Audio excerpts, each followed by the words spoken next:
नमो भगवते वासुदेवाय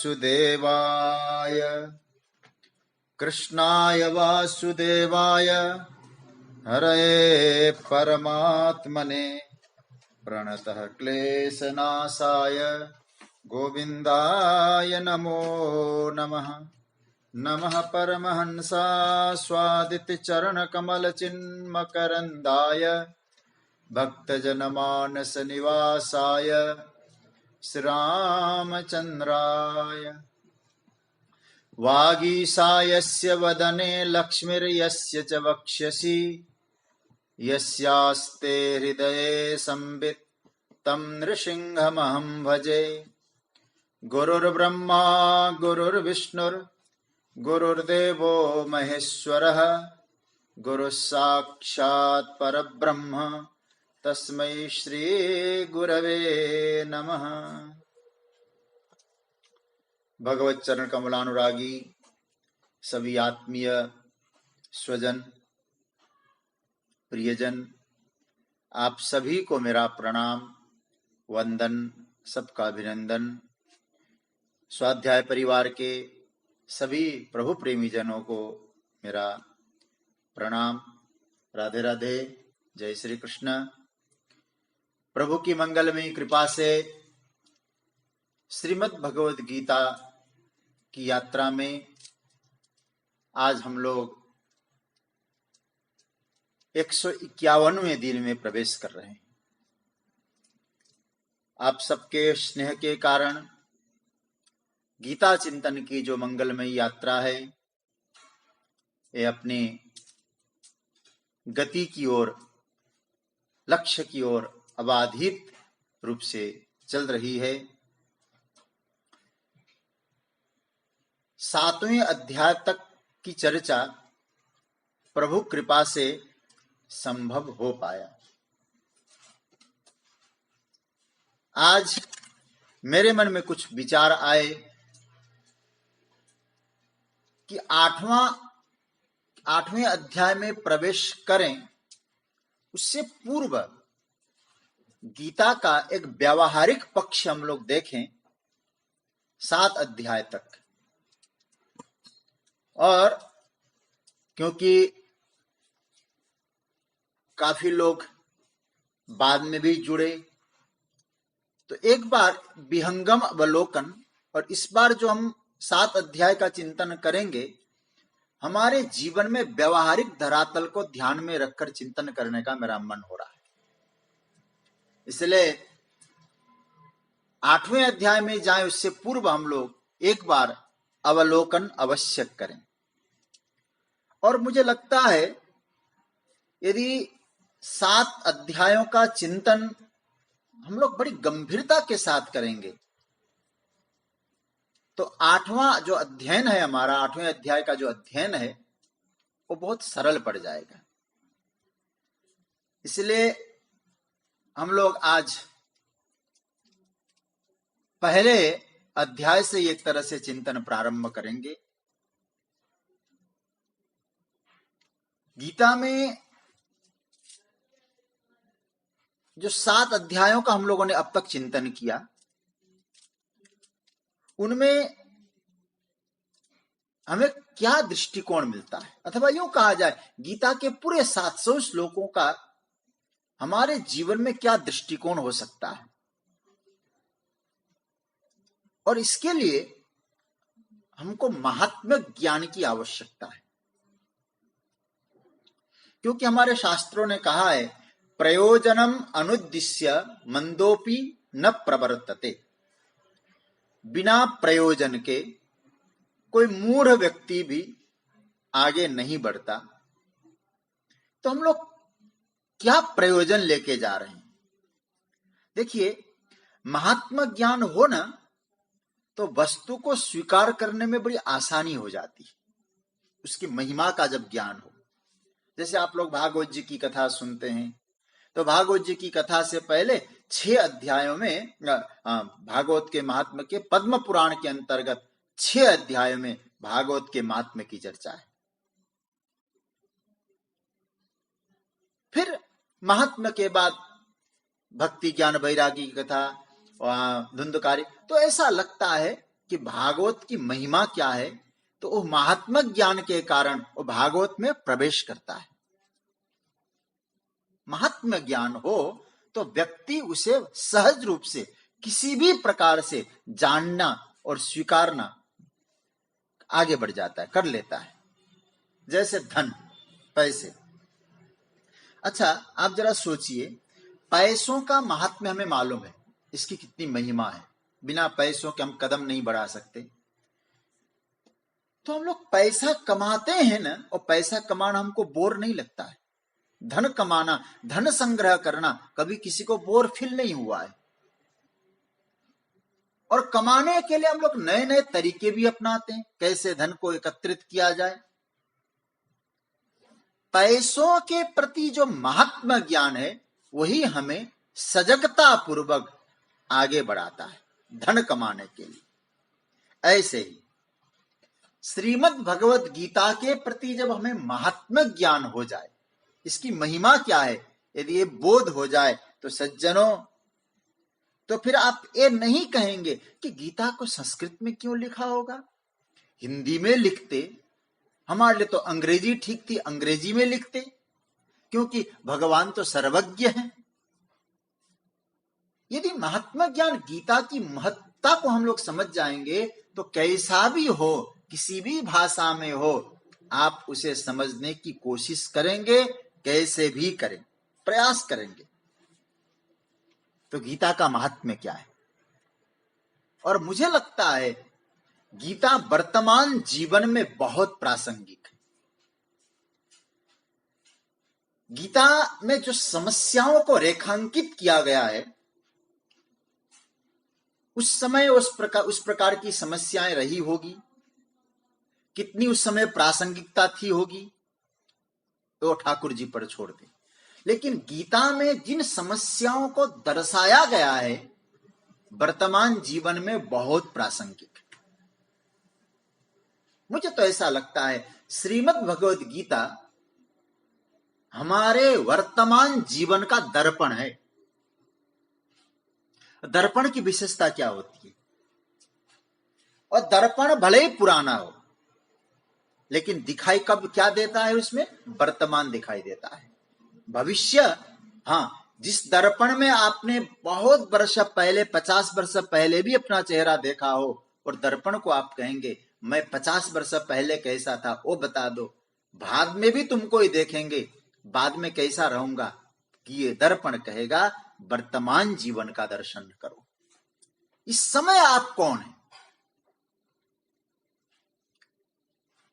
गीता इसी प्रकार का एक दर्पण है। ध्यान देना, भले ही 5500 वर्ष अथवा 5000 वर्ष पूर्व परमात्मा ने इस दर्पण को सामने रखा होगा, लेकिन जब जब हम गीता को देखेंगे तो ऐसा लगता है ये वर्तमान जीवन की समस्याओं को रेखांकित करके हमें एक मार्गदर्शन दिया जा रहा है, क्योंकि दर्पण वर्तमान जीवन का बोध कराता है। अच्छा, गीता में कौन कौन सी समस्याओं को चिन्हित किया है, और जिन समस्याओं को लेकर हम लोग आए दिन गुजरते रहते हैं सज्जनों, उन समस्याओं को यहां दर्शाया गया है। अब समस्याएं बताया गया, केवल समस्याओं को दर्शाया नहीं, समस्याएं आई हैं तो समस्याओं को पार होने का उपाय भी श्रीमद् भगवद गीता में बताया है। थोड़ा हम लोग विचार करें। अब मैं ग्रंथ में आप सबको ले जाऊंगा, और ग्रंथ में मतलब हम लोग व्यवहारिक दृष्टिकोण से देखेंगे। आज मैं कहीं, जब हम लोग कल से चिंतन करेंगे गीता का, तब हम अलग अलग बिंदुओं पर अलग अलग महापुरुषों का चिंतन पर सोचेंगे, लेकिन आज थोड़ा व्यवहारिक धरातल पर देखें, थोड़ा विचार करें। श्रीमद् भगवद गीता का पहला श्लोक क्या है? धर्म क्षेत्रे कुरुक्षेत्रे समवेतायुत्सवः मामका पांडवाश्चैव किम कुर्वत संजय। यहां से गीता प्रारंभ है। मेरे और पांडु के पुत्रों ने युद्ध के मैदान में क्या किया, सज्जनों, गीता यहीं से प्रारंभ हुई। मूल समस्याओं की जड़ कहां है? ये मेरा तेरा, पांडु के पुत्र मेरे पुत्र, समस्याओं का निर्माण हुआ। दो प्रकार की वृत्तियां मुझे जहां तक लगता है छोटी बुद्धि से गीता में दिखाई, एक संग्रह वृत्ति, एक संबंध वृत्ति। इन दो वृत्तियों से हम लोग जकड़े हुए हैं। इसलिए गीता का चिंतन आवश्यक लगता है। धृतराष्ट्र कौन है? क्योंकि सबसे पहला वाक्य, पहला श्लोक तो उसी ने गाया है। धृतराष्ट्र कौन है? धृतराष्ट्र, पहली बात तो कहें, कुर्सी छोड़ना नहीं चाहता। मैं पूज्यपाद स्वामी श्री अखंडानंद सरस्वती जी के ग्रंथों का चिंतन कर रहा था, वहां उन्होंने धृतराष्ट्र का बहुत अच्छा एक अर्थ भी दिया है। धृत शब्द का अर्थ उन्होंने कहा पकड़ा हुआ, और सही बात है। धृत का मतलब पकड़ा हुआ, राष्ट्र का मतलब है सत्ता, कुर्सी। उसको जिसने पकड़ा है वो धृतराष्ट्र। देखो, कुरसी, ऐसे संस्कृत में कुर्सी जो हम लोग जिसमें बैठते हैं ना, उसको कहते हैं आसंदिका, लेकिन कुरसी का अर्थ होता है बेश्या, कुरसी। और हमारे परम पूज्य स्वामी श्री अखंडानंद सरस्वती जी महाराज कहा कहते थे, जिसमें तुम बैठे ना, कुरसिका है, कुरसी है, मतलब ये किसी की हुई नहीं है। आज जो है कल दूसरे आ जाएंगे, ये किसी और की हो जाएगी, फिर किसी और की ये किसी की स्थायी नहीं रहती है, क्योंकि कुरसी है। तो सज्जनों, धृतराष्ट्र क्या है? धृतराष्ट्र छोड़ना नहीं चाहता। मैं आपको बताऊं, श्रीमद् भागवत में एक बहुत सुंदर श्लोक है। भागवत में जब विदुर जी महाराज तीर्थ यात्रा करके आए हैं धृतराष्ट्र के पास हस्तिनापुर में, तब धृतराष्ट्र के पास जाकर विदुर जी क्या कहते हैं? ये प्रथम स्कंद के 13वें अध्याय का 22वां श्लोक। विदुर जी धृतराष्ट्र को क्या कहते हैं? कहते हैं, अहो महीयसी जंतोर जीवितासा यया भवान भीमापवर्जितम पिंडम आदत्ते गृहपालवत। अरे भैया धृतराष्ट्र, आप जो है जैसे कुत्ता होता है ना, 2 टुकड़े रोटी के कारण अपना दुम घिलाता रहता है, तो लगता है कि इसी तरह से आप भी तो इस संसार को, इस सत्ता को अभी भी मोह में ग्रसित होकर छोड़ना नहीं चाह रहे। तो धृतराष्ट्र है। तो संग्रह वृत्ति, एक तरह से धृतराष्ट्र कौन है? जैसे मैंने कहा, संग्रह वृत्ति और संबंध वृत्ति, छोड़ना नहीं चाहता, पकड़ना है उसको। जो दुनिया के विषयों में आसक्त है,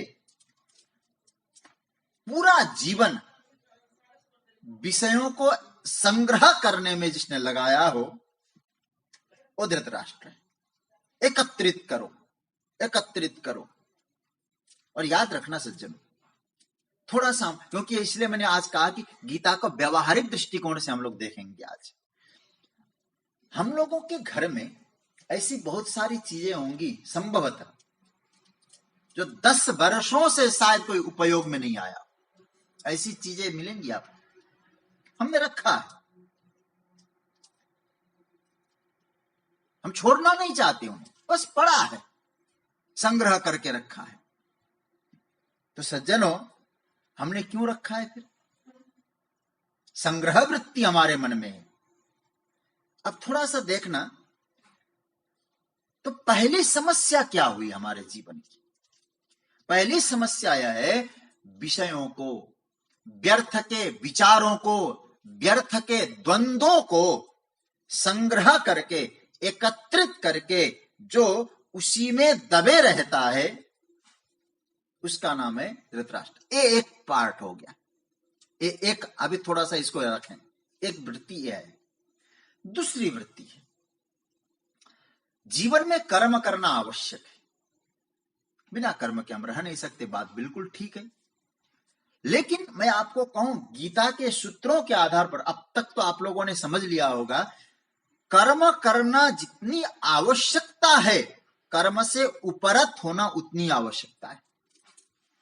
जितना हम सोचते हैं कर्म करें, उतना ही कर्म से ऊपर उठना भी आवश्यक है।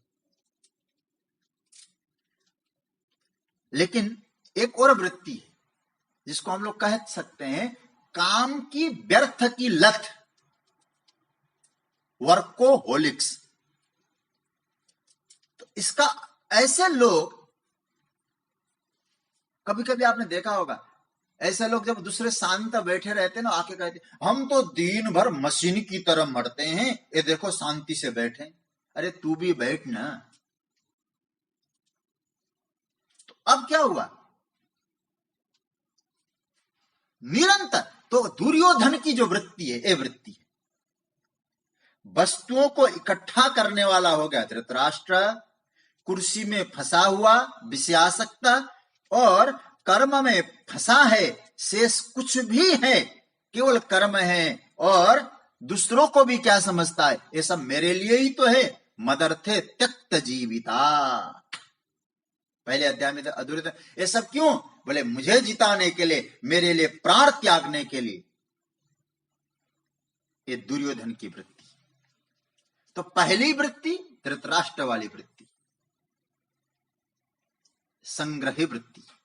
दूसरा, मेरे लिए सब कुछ है, ये वस्तु और व्यक्ति के प्रति संबंध वृत्ति।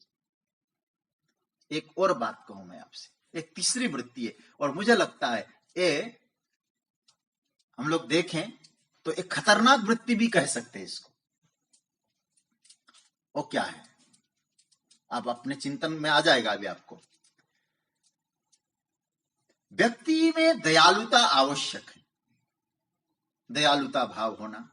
हम तो इतना भजन करते हैं, हम सुबह ही जगते हैं, हम ठंडे पानी से नहाते, गर्म पानी से नहीं नहाते, हम ऐसे हैं वैसे। अरे भाई, तुम ठंडे से नहाओ गर्म से नहाओ, क्या फर्क पड़ता है। कोई गर्म ठंडे पानी से नहा के कीर्तिमान तो स्थापित करना नहीं आपको।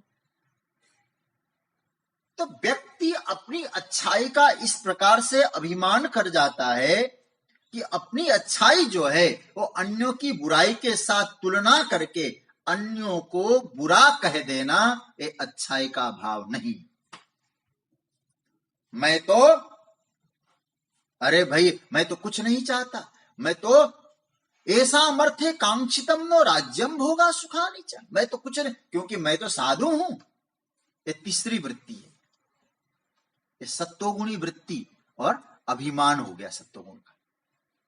तो अब आप लोग इस तीनों का जो मैंने चिंतन किया, उसके आधार पे कहूं, ये तीन प्रकार की वृत्तियां हैं। पहली वृत्ति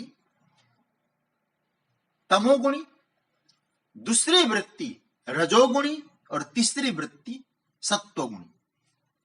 कौन कौन है देखो, विषयों का आसक्ति पूर्वक बोझा उठाकर अपने आप को स्थायी समझने का प्रयत्न करना, यह तमोगुणी वृत्ति है। कर्म में फंसे रहना, यह रजोगुणी वृत्ति है। तो पहली वृत्ति धृतराष्ट्र, दूसरी वृत्ति दुर्योधन, अपनी अच्छाई से अन्यों को तुच्छ समझना, अपने गुणों को श्रेष्ठ मानना, यह सत्वगुणी वृत्ति है, ये अर्जुन है। तो इन तीन प्रकार की समस्याएं गीता में बताई गई है, और मुझे लगता है ये सबके जीवन की समस्याएं। तो गीता के अध्यायों पर यदि हम लोग विचार करने लग जाएं, तो प्रथम अध्याय में हम पाएंगे कि हमारी समस्या कहीं बाहर नहीं है, भीतर ही है। और जब समस्या भीतर है तो समाधान कहां मिलेगा, भीतर ही मिलेगा। इसका मतलब है, तो भीतर समस्याएं हमारे जीवन में आई कैसे।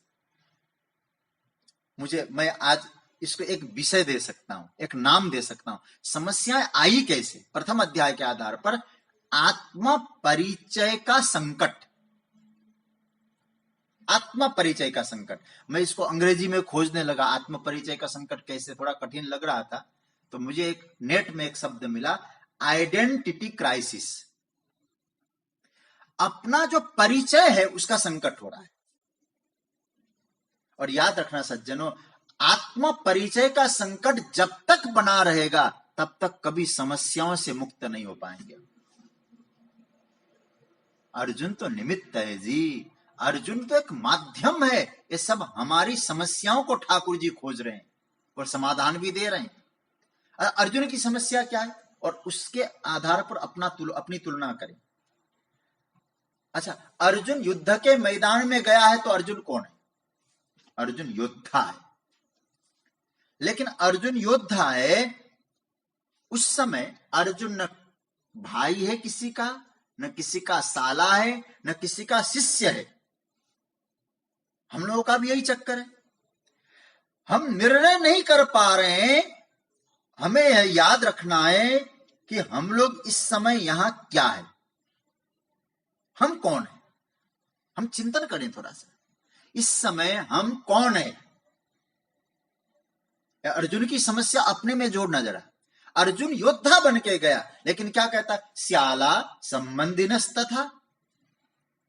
अर्जुन अपना योद्धापन भूल गया। इसका मतलब आत्म परिचय की अनभिज्ञता हो गई, संकट आ गया, मैं कौन हूं। सज्जनों, जैसे मैं आपको गीता का चिंतन प्रयास कर रहा हूं, थोड़ा बहुत इधर उधर करके सुना सकूं। मैं बोलने की भूमिका में हूं, आप लोग सुनने की भूमिका में। गीता सुन रहे हैं, हम लोग चिंतन कर रहे हैं, अच्छी बात है। अब कभी कभी ऐसा होता है, मैंने अनुभव किया इसलिए बता रहा हूं, कि हम कोई बात सुनते हैं कहीं से, तो हम कह मन में, हाँ ये बात मेरी बहू को मिल जाए, ये बात मेरी बहू को कोई कह दे, ये बात मेरी बेटी को, मेरे बेटे को कोई कह दे। अब आप जरा सोचिए, बनना था श्रोता बन गए सास, बनना था श्रोता बन गए बाप। इस समय आप कौन है? एक जगह मैं आपको अनुभव के आधार पे करूं, एक जगह मैं कथा कर रहा था और कथा से जैसे मैं निकला, एक माताजी मिली और माताजी ने हमसे कहा, महाराज जी बहुत बढ़िया कथा लगी हमको। और बाद में क्या कहा, ये जो कथा है ना महाराज जी, मेरी बहू के लिए बहुत फिट था। अब आप जरा सोचिए, वहां कथा कौन सुन रहा था? वहां सुनने वाला साधक नहीं था, सुनने वाली सास थी। इस समय हम श्रोता है कि कौन है? अपनी पहचान करें। और सच्ची बात है, यही पहचान का संकट है। हम पहचान नहीं पा रहे इस समय हम है कौन। हमने अपने माध्यम को ही अपना परिचय बता दिया। मैं चर्चा कर चुका हूं, अभिव्यक्ति को ही हमने माध्यम अब अपना परिचय समझ लिया। इस बात को प्रथम अध्याय में बताया। और सज्जनों, यहां अर्जुन योद्धा है, पर स्वयं को संबंधों के मोह पास में जकड़ लिया है। और जब संबंधों के मोह पास में व्यक्ति जकड़ जाता है, एक बात लिख के रख लीजिएगा, उसे कर्तव्य बोध का भान नहीं होता है। मोह ऐसी चीज है सज्जनों, कर्तव्य बोध से दूर ले जाती है। हम जहां है, हम 100% वहां रहे। स्वयं को पहचानना, अपने आप को पहचानना, अर्जुन का यही संकट है। अर्जुन अपने आप को पहचान मतलब गैर समझ रहा है अपने आप को। तो सज्जनों, तो भगवान को लगा, पहली बात तो यह, अर्जुन अपने आप को नहीं पहचान पा रहा है। तो पहला अध्याय मुझे लगता है कि आत्मा परिचय का संकट अर्जुन के लिए, और अर्जुन है तो हम भी माध्यम है। जब आत्मा परिचय का संकट होता है सज्जनों, जीवन में विषाद उत्पन्न होता है। तो पहला अध्याय क्या हुआ? अर्जुन विषाद योग। क्योंकि अर्जुन को अपना परिचय नहीं मालूम, मैं इस समय युद्ध में कौन हूं, क्यों आया हूं यहां। आत्म परिचय का संकट, इसलिए विषाद उत्पन्न हुआ। तो पहला अध्याय है अर्जुन विषाद योग। दूसरा अध्याय सांख्य योग। आज इसलिए मैंने कहा व्यवहारिक स्थिति से हम लोग चिंतन करें। देखो, दूसरों को जानना अनात्मा विषयों को जानना, आप उंगली से यूं करके जान सकते हैं, यह है, यह है, यह है। अच्छा सज्जनों, अब स्वयं को जानना है। स्वयं को जानने के लिए क्या चाहिए आपको? अपने आप को यदि पहचानना है, अपने आप को जानना है तो क्या चाहिए? तो मुझे जहां तक लगता है, मैं छोटी बुद्धि से कहूं, दूसरे अध्याय का 7वां श्लोक चाहिए। हम स्वयं को नहीं पहचान पा रहे हैं, परमात्मा को नहीं पहचान पा रहे हैं, तो किसके पास जाएं? जिन्होंने पहचाना उनके पास जाएं। इसलिए दूसरे अध्याय का 7वां श्लोक अर्जुन शरणागति का श्लोक है। कार्पण्य दोषो पहत स्वभाव पृच्छामि त्वाम धर्म सम्मूढ़ चेता यत् श्रेयस्यान् निश्चितम ब्रूहि तन्मे शिष्यस्ते हम साधि माम त्वाम प्रपन्न। हे भगवान, मैं आपका शिष्य हूं, मुझे अपना परिचय पाना है, मुझे श्रेय की प्राप्ति करनी है, मैं आपके शरणागत हूं। तो कहने का तात्पर्य है, आत्म परिचय यदि आपको चाहिए, भगवान को जानना है, तो आप अपने गुरुजन जिनके प्रति आपकी आस्था हो, मालूम पड़े कि वो परमात्मा को पहचानते हैं, स्वयं को जानते हैं, उनके शरणागत हो जाओ। मुझे लगता है इस समस्या का हल दूसरे अध्याय में मिलेगा आपको। और मैं बहुत विस्तार में नहीं जाऊंगा, लेकिन फिर भी हो ही जाता है। दूसरे अध्याय का एक सूत्र, मैं जिससे बहुत प्रभावित हूं और मुझे जिससे अच्छा लगता है, तो मैं वही आपको सुनाऊंगा।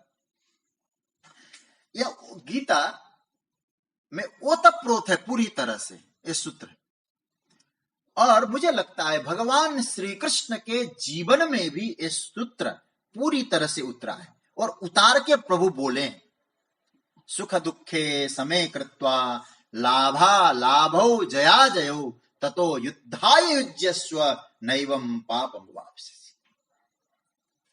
जीवन में कैसी समता की बात प्रभु ने कही, सुख दुखे समे कृत्वा। सज्जनों, ममता यदि रोग है तो उस ममता रूपी रोग की दवाई समता है। सुख और दुख आ जाए, दोनों में कैसे समान रहो। मैं बार बार इस बात को कह चुका हूं, ये द्वंद्व में या तो आप चॉइस लेस हो जाओ। हम लोगों ने चयन कर लिया, दोनों साथ में रहते हैं, एक को चयन किया, एक को छोड़ दिया। सुख को चयन किया, दुख को छोड़ दिया। और याद रखना, सुख दुख अलग अलग हो ही नहीं सकते, तो इन दोनों से ऊपर उठना है। इसलिए भगवान कहते हैं समत्वम योग उच्यते। बड़ा दिव्य सूत्र है दूसरे अध्याय का। देखिए, समता को जीवन में आवाहन करें, अपने दिमाग में, अपने मन में समत्व को रखें, बैलेंस बना के रखें। एक जगह मैंने पढ़ा था, और छोटे छोटे सूत्र, खुशी के प्रसंग में तुरंत वचन मत दो। समता के जो है, क्या कहते हैं ना, बैलेंस कैसा, जब खुशी हो मन में, तुरंत किसी को वचन मत दो। कारण, एक प्रसंग आया दशरथ जी का, राम राज्याभिषेक के खुशी का प्रसंग। कितना आनंदित दशरथ जी, ऐसे आनंदित हो गए, पूरी सुंदर व्यवस्था बनाई। सोचने लगे, इतना आनंदित हूं, आज कैकेयी के पास जाऊंगा, कैकेयी पूछेगी और कैकेयी को समाचार सुनाऊंगा, बहुत खुश हो जाएगी। कैकेयी के पास के बहुत खुश थे। तो आप जानते हैं ना, खुशी के समय वचन दे दिया, अति खुशी हो गई, वचन दे दिया, और परिणाम क्या निकला? स्वयं के प्राण चले गए, राम वनवास हुआ। तो खुशी में वचन मत दो, क्रोध में चर्चा मत करो, डिस्कशन मत करो, कभी कोई फर्क नहीं पड़ता, कोई कुछ भी नहीं मिलने वाला है। तीसरा, जब कभी उलझन में है तब निर्णय न लो। 3 बातें, खुशी में वचन न देना, क्रोध में डिस्कशन नहीं करना, चर्चा न करना, और उलझन में जब व्यक्ति कंफ्यूज में हो तो निर्णय न करना। इन तीनों से यदि बचना है सज्जनों, हमारे जीवन में क्या चाहिए? समत्वम योग उच्यते। समत्व जीवन में चाहिए। मन के संतुलन को सर्वदा बना के रखना होगा। अर्जुन के समय उस समय की आवश्यकता क्या थी? और मुझे लगता है आज यही बात है। द्वितीय अध्याय में 3 महत्वपूर्ण चर्चा आई और मैं इसको कई बार कह भी चुका हूं। 3 महत्वपूर्ण चर्चा भगवान ने कहा। पहली चर्चा यह है, आत्मा नित्य है, अमर है, शाश्वत है। शरीर नश्वर है, अनित्य है, क्षणिक है। ये दोनों का बोध हो जाए, इसलिए भगवान ने क्या क्या, असोच्यानन वसोचस्तम प्रज्ञावादान सवास से। आत्मा नित्य है, शरीर अनित्य है। इन दोनों का बध हो, उसके बाद आपके सामने जो उपस्थित कर्तव्य है उसको निष्ठापूर्वक करें। ये प्रसिद्ध श्लोक, क्योंकि और एक गीता का दूसरे अध्याय का जो प्रसिद्ध श्लोक आप सब जानते हैं, 47वां श्लोक, कर्मण्येवाधिकारस्ते मां फलेषु कदाचन मां कर्म फल हेतुर्भुः मां ते संगोऽस्त्व कर्मणि। ये दूसरे अध्याय में ये बात बताई। मतलब भगवान की शरणागति को स्वीकारना और अपने स्वयं के विद्यमानता को, स्वयं आप इस वक्त कौन है, अपनी पहचानने का प्रयास करना, और शरणागति से हो सकता है। तो ये दूसरा अध्याय। अंत में फिर ब्रह्म निर्माण की चर्चा, स्थित प्रज्ञ की चर्चा है, आप सब जानते हैं, इसलिए मैंने आज व्यवहारिक पक्ष लिया हूं। तीसरा अध्याय, इसको हम लोग कर्मयोग कहते हैं। तीसरे अध्याय में भगवान ने कर्म की दिव्य मीमांसा की चर्चा की। जनकादियों का उदाहरण देकर भगवान ने कर्मयोग का विशद चिंतन दिया हम सबको। और भगवान कहते हैं, बिना कर्म के जीवन चल ही नहीं सकता। शरीर यात्रा पिचते न प्रसिद्धेत अकर्मण। निष्ठापूर्वक प्राप्त कर्तव्य कर्म को करना ही कर्मयोग है। इसी अध्याय में कुछ बातें, इसी अध्याय में अर्जुन ने एक बात पूछी और मुझे लगता है हमारे जीवन में भी 36वें श्लोक में अर्जुन ने क्या पूछा, अथ केन प्रयुक्तो, तीसरा अध्याय कर्मयोग, अथ केन प्रयुक्तोयम पापम चरति पुरुष अनिच्छन्नपि वार्ष्णेय बलादिव नियोजित। भगवान, कभी कभी व्यक्ति नहीं चाहता हमसे कोई पाप हो जाए, फिर भी उसके द्वारा पाप क्यों होता है? प्रभु ने उत्तर दिया, काम ऐसा, क्रोध ऐसा, रजोगुण समुद्भव, महासनो महापापमा विद्येन मिह वैरिणम्। ये 37वां श्लोक। भगवान कहते हैं, एक काम और क्रोध जो रजोगुण से उत्पन्न है, इनको बैरी समझ।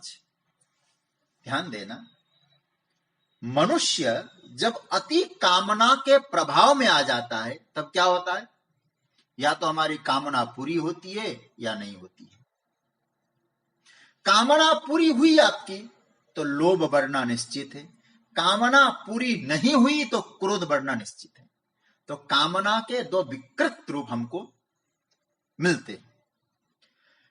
तृतीय अध्याय में भगवान जो काम शब्द का प्रयोग, मैं एक बात और स्पष्ट कह दूं, जिस काम की चर्चा हम लोग 7वें अध्याय में कर चुके हैं, वो काम धर्म विरुद्ध काम है। या धर्मानुकूल काम तो भगवान है, लेकिन जिस काम की यहाँ ठाकुर जी चर्चा करें, रजोगुण से उत्पन्न एक काम धर्म प्रतिकूल काम है। धर्म का विरोध जहां होता है वो काम है। तो इस काम को क्या करना होगा, इसको पहचानना होगा पहले। अब पहचानने के लिए क्या होना, पहले तो इसका ठिकाना समझ लो अच्छी तरह से, इसका पता लगाओ कहां रहता है, वो कहां बैठकर हमें ऑपरेट कर रहा है। ऑपरेट करने वाला, संचालन करने वाला तो यही ना, हम काम की तरह नाच रहे हैं, कहां बैठ के कर रहा है। जब कभी आपको मालूम पड़ जाता है ना कि भाई आतंकवादी छिपे हैं यहाँ, कहां छिपे होंगे, प्रवेश हो गया, खोजो उनको। ये आतंकवादी की तरह काम, ये भी कहीं छिपता है, और कहां छिपा हुआ है भगवान ने बहुत, और लेकिन ध्यान, इसलिए भगवान कहते हैं एनम बैरिणम विद्धि, ये दुश्मन है, ये छिपता कहां है। थोड़ा सा व्यवहारिक दृष्टिकोण से देखें, भगवान ने काम को छिपने की बात कही, इंद्रियाणि मनोबुद्धि अस्या अधिष्ठानम उच्यते। इंद्रियां, मन और बुद्धि, देखो इंद्रियां पहले कहा, फिर मन कहा, फिर बुद्धि कहा। काम कहां रहता है? पहला सूत्र दिया इंद्रियों में, फिर कहा मन में, फिर कहा बुद्धि में। एक काम की यात्रा चलती है।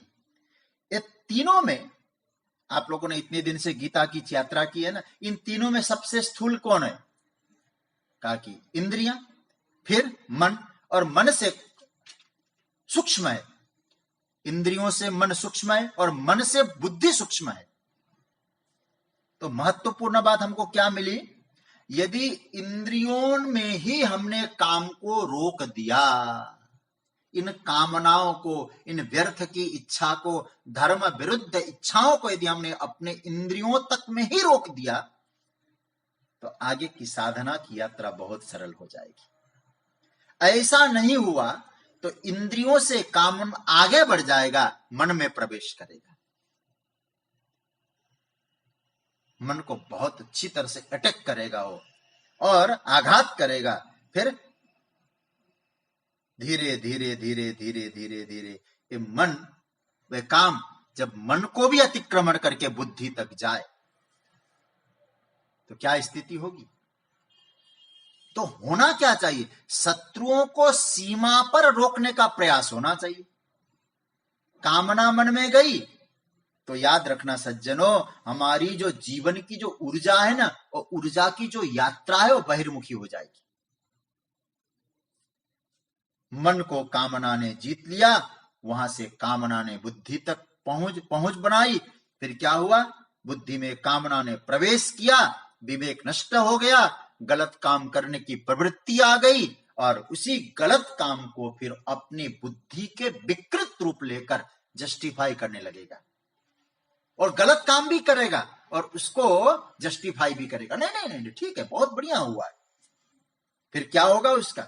अधर्मम धर्ममीति मन्यन्ते तमसावृता, मन्यते तमसावृता सर्वार्थान विपरीतांश्च बुद्धि सा पार्थतामसि। 18वें अध्याय के भगवान 32वें श्लोक में कहते हैं, अधर्म को धर्म मानने लगेगा और जो कुछ होगा सब उल्टा मामला चलेगा उसका। तो इसका अर्थ क्या हुआ? गलत काम को भी जब हम उसको जस्टिफाई करने लगेंगे, नहीं हिचकिचाते हैं, तो समझ लेना कामना ने हमारी बुद्धि को वशीभूत कर दिया। भगवान यह कहना चाहते, मानव गलत काम इसीलिए कर रहा है कि वो काम के द्वारा ऑपरेट हो गया। एक महात्मा जी कह रहे थे, भैया 2 प्रकार के बंदर होते हैं, एक होते हैं काम के बंदर और एक होते हैं राम के बंदर। राम के बंदर कौन है? राम के बंदर तो राम के चरणों में रहते हैं, राम जी उन पर कृपा करते हैं और राम जी के कार्य को करने के लिए तत्पर रहते। और काम के बंदर क्या है? बोले राम जी के काम में गए हुए लोगों को वहां से हटाने का प्रयास करते। यह है राम के बंदर में और काम के बंदर में अंतर। सब ही नचावत राम गोसाई, वह राम जी हमको नचाएंगे, और वहां राम जी से नहीं नाचेंगे तो काम नचाएगा। फिर तो क्या भगवान कहना चाहते हैं? अपने अंदर के इन दुश्मनों को पहचान लो। पहचान कर क्या होगा? बोले उनको पहचान कर उनको अपने वशीभूत करो, मारो, जीतो। तब क्या हुआ? तब आपके जीवन में आपका जो जीवन है ना, फिर अंतर्मुखी यात्रा में जाएगा, अंतर्मुखता में जाएगा। कारण मैं एक चर्चा पहले भी कर चुका हूं, समय संकेत कर चुका है, मैं 2-3 बातें कहूं। जब व्यक्ति कामना से वशीभूत होगा, मैं पहले भी शायद बोल चुका हूं, फिर याद आ रहा था बोल दूं। हम लोग जब घर में रहते हैं ना, कोई काम नहीं होता है ना, तो आजकल लॉकडाउन में तो लोग, जब भी बात हुई थी लोगों से तो क्या कहते थे? कैसे? बोले क्या करना, घर में है। क्यों भाई? कोई काम ही नहीं। अब जैसे लॉकडाउन खुलने लगा, कहां हो? बोले भाई फुर्सत नहीं है, काम से निकल रहे। कहां जा रहे हो? काम से जा रहे। कहां जा रहे हो? काम से जा रहे। अब इसको हम अपने जीवन में देखें। काम नहीं है तो आप कहाँ हैं? घर में हैं। काम आ गया तो कहाँ गए? घर से बाहर गए। बस इसको मैं उद्योग की तरफ वो नहीं कर रहा हूं, लेकिन मैं एक बात कहना चाहता हूं, जब व्यक्ति के जीवन में इस प्रकार की कामनाएं नहीं होती है, वो अपने घर में रहता है। अपने घर में रहना, अपने में रहना, और जब कामना आ जाती है तो हम बाहर हो जाते हैं, घर से बाहर, अपनों से बाहर, अपने से बाहर। तो इसका अर्थ है कि हम लोग अपने में रहें। अपने में कौन नहीं रहने देता? हमारी कामनाएं। काम का मतलब केवल स्त्री पुरुष संबंधी काम नहीं है। काम का मतलब होता है हमारी इच्छाएं। कौन सी इच्छाएं? धर्म प्रतिकूल इच्छाएं। कौन सी इच्छाएं? रजोगुण से उत्पन्न हुई इच्छाएं, रजोगुण समुद्भव। रजोगुण से उत्पन्न हुई इच्छाएं ऐसी होती है सज्जनों, हमें स्वयं में टिकने नहीं देता, हमको विखंडित कर देता है, इसलिए हमको नचाता है। और काम से नाचने वाला राम से नाचने वाला बन जाए तो काम वशीभूत हो जाए। ये तीसरा अध्याय में भगवान ने ये बात कही है। इस काम को पहचानो, कहाँ रहता है, फिर उसको अच्छी तरह समझकर उसको जीत लोगे तो फिर ये आतंकवादी भीतर नहीं घुसेगा, और भीतर घुस गया तो वो तो भीतर घुसेगा, आपको बाहर कर देगा, फिर आप अपने में नहीं रहेंगे। तो भगवान यहाँ तीसरे अध्याय के कर्म योग में अंत में इस प्रकार का संदेश देते हैं। चौथा अध्याय में तीन बातें बहुत महत्वपूर्ण, इसकी चर्चा हम लोग कल करेंगे। अवतारवाद, पुनर्जन्मवाद और यज्ञ की बहुत सुंदर संकल्पना है ठाकुर जी ने कही। मेरे मन में आज सोचा था कि 7वें अध्याय तक चिंतन करके मैं 8वें अध्याय में आज प्रवेश कर लूंगा, लेकिन थोड़ा सा इतने हमारे मनोज भैया ने कहा कि मैं आज थोड़ा व्यस्त हूँ, हैदराबाद जाना है मुझे, तो इसलिए कुछ विलंब हुआ। कोई बात नहीं, कल से सुचारू समय से चलेगा। तो मेरे मन में इच्छा थी थोड़ा आगे और बढ़ाता, लेकिन आज यहाँ विश्राम। कल पुनः हम लोग 5 बजे से आगे की यात्रा, चौथे अध्याय से फिर एक बार हम लोग व्यवहारिक तौर पर गीता का चिंतन करेंगे। आज इतना ही। कृष्णाय वासुदेव